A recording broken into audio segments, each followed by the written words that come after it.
Hi friends, காலை வணக்கம். இன்றைக்கி ரொம்பவே டிஃப்ரெண்ட்டான ரொம்ப யூஸ்ஃபுல்லான டிப்ஸ் வீடியோவோட தான் வந்திருக்கேன். அதுக்கு முன்னாடி நம்ம சேனல் முதல் தர பார்க்குறீங்க, மறக்காமல் சப்ஸ்கிரைப் பண்ணுங்கள், லைக் பண்ணி கமெண்ட்ஸ் பண்ணுங்கள்.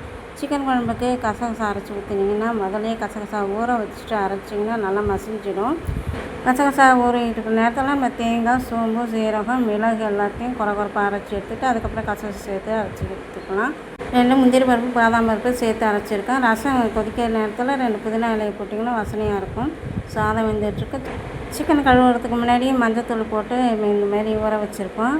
அதுக்கப்புறமேட்டுக்கு சிக்கனை சின்ன சின்ன பீஸாக கட் பண்ணும்போது இந்தமாரி அருவாமனையில் அடியில் ஒரு பிளேட்டை வச்சுட்டு அதை க்ளீன் பண்ணிங்கன்னா அந்த சிக்கன் வந்து வழியிற தண்ணியிலேருந்து பிளேட்டை வந்துடும்.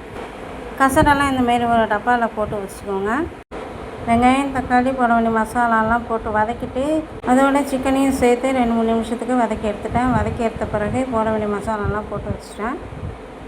அதுக்கு எடுத்து தேங்காய் மசாலா உடனே குக்கரில் ஊற்றிடாதீங்க. முதல்ல இந்த சிக்கனும் அந்த மசாலாவும் நல்லா கொதிக்கிட்டோம். 3 விசில் வச்சு வேக வச்சு எடுத்துகிட்டு அதுக்கப்புறமேட்டுக்கு நீங்கள் தேங்காய் மசாலா அரைச்சி ஊற்றினீங்கன்னா டேஸ்ட் நல்லாயிருக்கும்.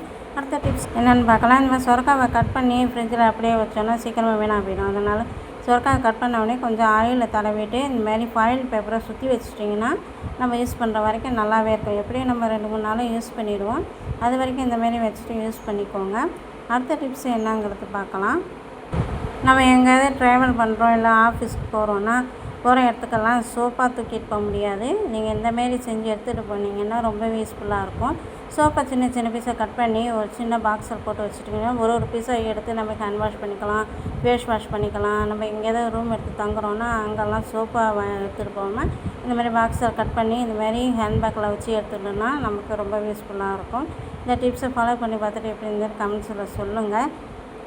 வீடியோ டிப்ஸும் உங்களுக்கு பிடிச்சிருந்தா மறக்காமல் சப்ஸ்கிரைப் பண்ணுங்கள், லைக் பண்ணுங்கள், கமெண்ட்ஸ் அனுப்புங்க, ஷேர் பண்ணுங்கள். இன்னொரு வீடியோவில் உங்களை சந்திக்கிறேன். பாய்.